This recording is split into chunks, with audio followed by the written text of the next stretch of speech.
प्यारे बच्चों, आपके अपने YouTube चैनल मनोहारी मैथ्स में आपका हार्दिक स्वागत है। सबसे पहले तो आज आप सभी लोगों को बाल दिवस की हार्दिक शुभकामनाएं। आइए कक्षा 10 गणित NCERT एक्सरसाइज 6.3 का कुछ प्रश्न देखते हैं। एक प्रश्न यहाँ पर दिया है कि ये चित्र देख रहे हैं आप, इसमें त्रिभुज ABE सर्वांगसम है त्रिभुज ACD के, और हमको सिद्ध करना है त्रिभुज ADE समरूप है त्रिभुज ABC के। तो आइए देखते हैं किस तरीके से हम त्रिभुज ADE और त्रिभुज ABC को समरूप कर सकते हैं। तो समरूपता का नियम क्या है? भुजा भुजा भुजा है, भुजा कोण भुजा है और कोण कोण कोण है। तो यहाँ सबसे पहले यहाँ दिया है, लिखेंगे कि जब त्रिभुज ABE सर्वांगसम है त्रिभुज ACD के, त्रिभुज ABE सर्वांगसम है त्रिभुज ACD के, तो हमको क्या मिल जाएगा? सबसे पहली बात तो मिल जाएगी हमको AD बराबर AE। इसको समीकरण नंबर 1 कह सकते। देखिए त्रिभुज ABE में AE भुजा, त्रिभुज ADC जब सर्वांगसम है तो AD AE के बराबर हो जाएगी। और दूसरी भुजा हमको क्या मिल जाएगी? ABE सर्वांगसम है तो AB भुजा त्रिभुज ADC के AC के बराबर हो जाएगी। इसलिए लिख सकते हैं भुजा AB बराबर भुजा AC। इसको हम 2 कह दें। अब क्या किया जा सकता है? अब आप देखेंगे, लिखेंगे अब त्रिभुज ADE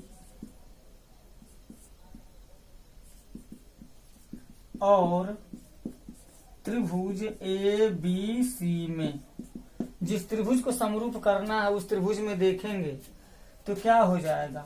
AD बराबर AE के है और AB बराबर AC के है, तो इनका जब हम अनुपात निकालेंगे क्या हो जाएगा? AD बटे AB बराबर AE बटे AC हो जाएगा। जब AD बराबर AE के है और AB बराबर AC के है तो AD और AB का अनुपात AE और AC के अनुपात के ठीक बराबर हो जाएगा। और क्या मिल जाएगा? और देखिए त्रिभुज ADE का जो कोण A है, शीर्ष कोण, वही कोण त्रिभुज ABC का भी है। मतलब साफ है कि दोनों त्रिभुजों में कोण A उभयनिष्ठ है। यहाँ पर लिख सकते हैं उभयनिष्ठ। अब एक प्रतिबंध है समरूपता का, यस A यस का। ये देखिए त्रिभुज हो, 2 त्रिभुज हो, त्रिभुज ADE हो और त्रिभुज ABC हो। AD बटे AB बराबर AE बटे AC हो और बीच का कोण जब बराबर हो तो ये दोनों त्रिभुज समरूप हो सकते हैं। किससे? यस A यस से। इसी नियम का प्रयोग करके हम लिख सकते हैं, इसलिए त्रिभुज ADE समरूप हो जाएगा त्रिभुज ABC के। कारण इसका हम यस A यस लिख सकते हैं। और ये कहाँ से हो जाएंगे बराबर? जब त्रिभुज सर्वांगसम है तो ये CP CT से ये बराबर हो जाएंगे। तो मैं उम्मीद करता हूं आप इस प्रश्न को आप समझ लिए होंगे। इसी तरह के प्रश्नों को और हल करने की कोशिश करेंगे। वीडियो अगर अच्छा लगा हो तो आप इसे लाइक कीजिए, शेयर कीजिए, कमेंट्स कीजिए। और अगर चैनल पर पहली बार हैं तो कृपया इसे सब्सक्राइब कीजिए ताकि इस तरह के प्रश्नों के नोटिफिकेशन आपको मिलते रहें। 7वां प्रश्न दिया है, ये त्रिभुज ABC है और इसमें एडी लंब है बीसी पर, मतलब एडी शीर्ष लंब है, और सीई लंब है, एडी लंब है बीसी पर और सीई लंब है, सीई लंब है एबी पर, मतलब सीई भी शीर्ष लंब है। एडी और सीई त्रिभुज ए बी सी के शीर्ष लंब हैं जो एक दूसरे को बिंदु पी पर काटते हैं। तो हमको सिद्ध क्या करना है, त्रिभुज ए ई पी ये छोटा वाला त्रिभुज समरूप है त्रिभुज सी डी पी के इस छोटे वाले के। त्रिभुज ए बी डी ये समकोण त्रिभुज समरूप है त्रिभुज सी बी ई के इस समकोण त्रिभुज के। त्रिभुज ए ई पी समरूप है त्रिभुज ए डी बी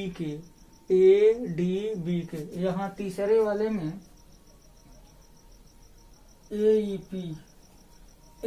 पी वही है, ए ई पी समरूप है त्रिभुज ए डी बी के। ये छोटा वाला त्रिभुज ए डी बी के समरूप है। और फिर त्रिभुज पीडीसी समरूप है त्रिभुज बीईसी के। ये चार चीज हमको सिद्ध करना है।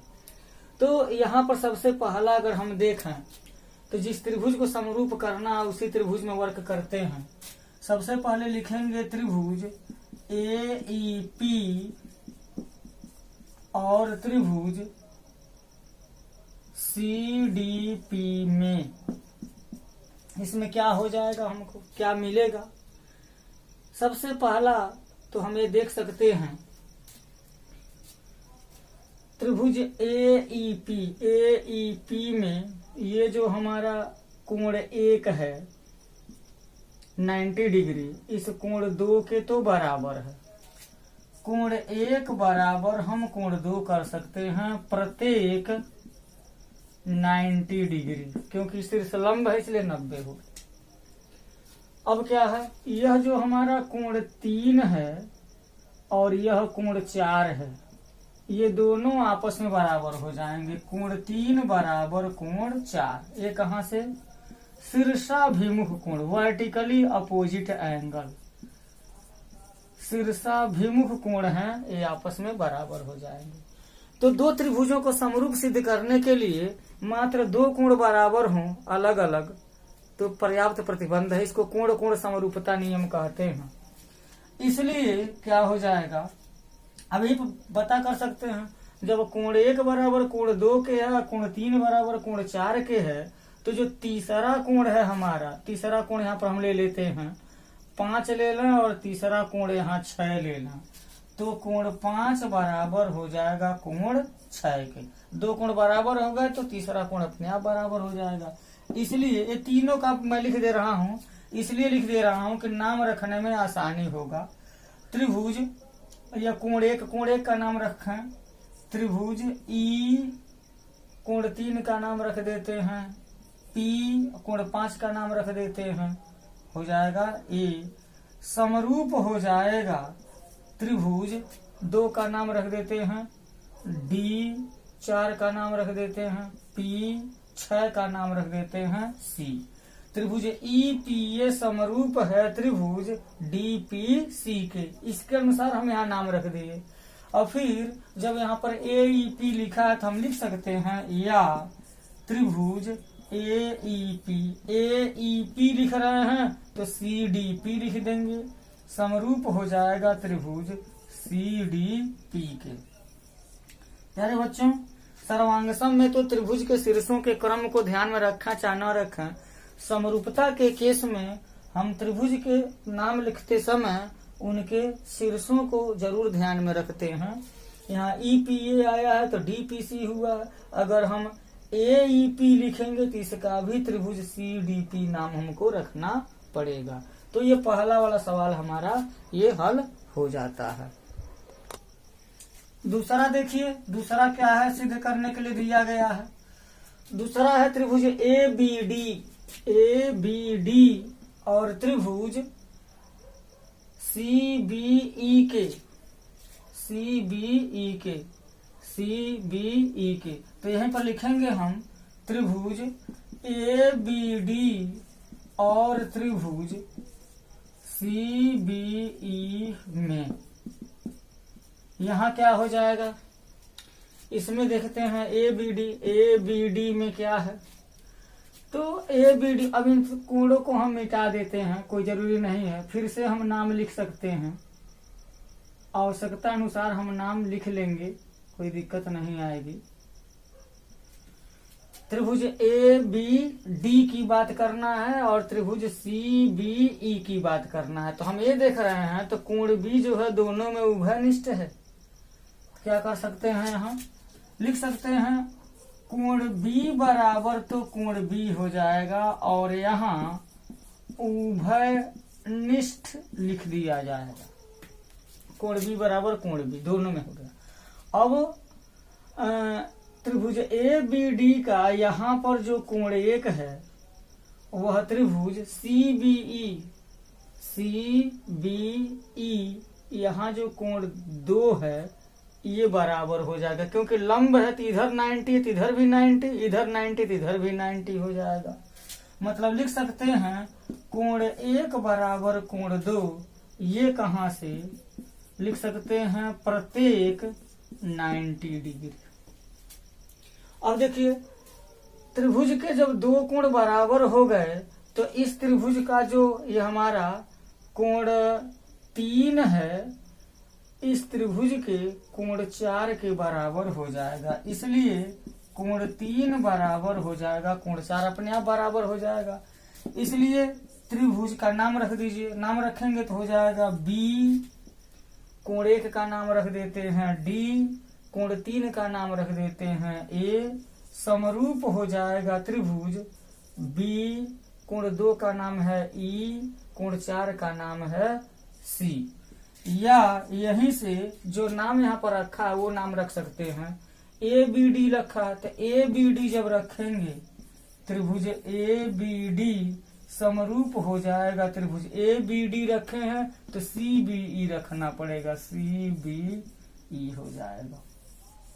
इस तरीके से ये प्रश्न, अगर हम केवल इतना ही रहने दें तब भी कोई दिक्कत नहीं है, क्योंकि वो त्रिभुज जो नाम है इन्हीं त्रिभुजों को इंगित कर रहा है। लेकिन इसको ऐसे लिख देने से जो प्रश्न में दिया है नाम, वो नाम आ जाता है।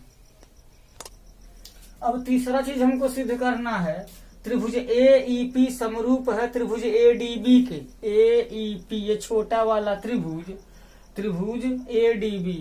ADB के समरूप है, यानी कि ये त्रिभुज इस त्रिभुज के समरूप हमको दिखाना है। तो यहाँ क्या कर सकते हैं, यहाँ देखिएगा त्रिभुज AEP और त्रिभुज ABD, तो देख रहे हैं ये जो कोण A है, कोण A तो उभयनिष्ठ है। लिख सकते हैं त्रिभुज AEP और त्रिभुज ADB में। तो क्या हो जाएगा, कोण A बराबर कोण A हो जाएगा। क्यों, उभयनिष्ठ हो गया। और उसके बाद से यहाँ का जो कोण 1 है यहाँ का कोण 2 के बराबर हो जाएगा। कोण 1 बराबर कोण 2 हो जाएगा। ये कितना हो जाएगा, प्रत्येक 90 अंश हो जाएगा। दिया है, शीर्षलंब है तो दिया है। अब जो तीसरा कोण है, तीसरा कोण यह हम 3 लिख दें और यह कोण अगर हम यह कोण इसके बराबर हो गया, ये कोण यह कोण तो उभयनिष्ठ हो गया, तो कोण 3 बराबर हो जाएगा कोण B के हो जाएगा। यहाँ 4 लिख सकते हैं, यहाँ 4 कोण 3 बराबर हो जाएगा कोण 4 के। तीसरा कोण अपने आप बराबर है, इसलिए क्या हो जाएगा, त्रिभुज हम नाम रखते हैं A, 1 के जगह पर हम E रख दें, 3 के जगह पर P रख दें, समरूप हो जाएगा त्रिभुज A, 2 के जगह पर D लिख देते हैं और 4 के जगह पर B रख सकते हैं। तो त्रिभुज AEP समरूप हो गया त्रिभुज ADB के। इसको कोई बदलाव नहीं करना, नाम बिल्कुल उसी तरीके से आ गया है। तो ये कैसे हो जाएगा, ए समरूपता नियम से यह समरूप हो गया। अब चौथा इसमें सिद्ध करना है, त्रिभुज पीडीसी ये छोटा वाला त्रिभुज समरूप है त्रिभुज बीईसी के, बीईसी ये बड़े वाले के। तो इसके लिए हम लिखेंगे त्रिभुज पीडीसी और त्रिभुज बीईसी में, इसमें क्या हो जाएगा, त्रिभुज पीडीसी तो क्या हो जाएगा, यह जो कोण एक है, जो कोण एक है 90 डिग्री, यह इस कोण 2 के तो बराबर हो जाएगा। कोण 1 बराबर हो जाएगा कोण 2, कैसे, प्रत्येक 90 अंश। कोण 1 बराबर कोण 2 हो गया। पीडीसी का कोण 1 और बीईसी का जो कोण 2 है, दोनों 90 अंश के। और तीसरा क्या है, जो कोण सी है वो उभयनिष्ठ है, छोटे वाले त्रिभुज का भी है, बड़े वाले त्रिभुज का भी है। तो कोण सी बराबर हम कोण सी लिख सकते हैं, उभयनिष्ठ इसका तर्क हो जाएगा। और तीसरा कोण जो यह है, यहाँ पर लिख सकते हैं कोण 3, और इस कोण को हम लिख सकते हैं कोण 4 के। तो तीसरा कोण जो 3 है वो बराबर हो जाएगा कोण 4 के, 2 बराबर है, तीसरा बराबर हो जाएगा। इसलिए त्रिभुज नाम रख दीजिए एक का मतलब डी, सी का नाम सी, 3 का नाम पी, समरूप है त्रिभुज कोण 2 का नाम ई, सी का नाम सी रहेगा, 4 का नाम बी हो गया। त्रिभुज डीसीपी समरूप हो गया त्रिभुज ईसीबी के। अब नाम हमको रखना है पीडीसी रखना है, तो पीडीसी रखिए, या लिख दीजिए त्रिभुज पीडीसी समरूप है त्रिभुज पीडीसी, तो बीईसी हो जाएगा, बीईसी। भरपूर तर्क हो गया। किस कारण से समरूप हुआ है, ए समरूपता नियम से यह सिद्ध हो गया। तो प्यारे बच्चों, बहुत ही इम्पोर्टेंट क्वेश्चन था यह। एक सिर्फ शीर्षलंब दे करके वह 4 त्रिभुजों को समरूप सिद्ध करने के लिए कहे थे, जो तर्क सहित ये सिद्ध हो गया। मैं उम्मीद करता हूं कि ये प्रश्न आपको समझ में आया होगा। एक बार इसको देखिए और देख करके फिर वीडियो बंद करके अपने कलम और कॉपी पर इसको ले करके जो पुनः अपने मन से सिद्ध करने की कोशिश कीजिए, समझ में आ जाएगा। इसी तरीके से और भी प्रश्नों को हल करने के लिए आपको आइडिया मिल जाएगा। तो बहुत बहुत धन्यवाद। जय हिंद।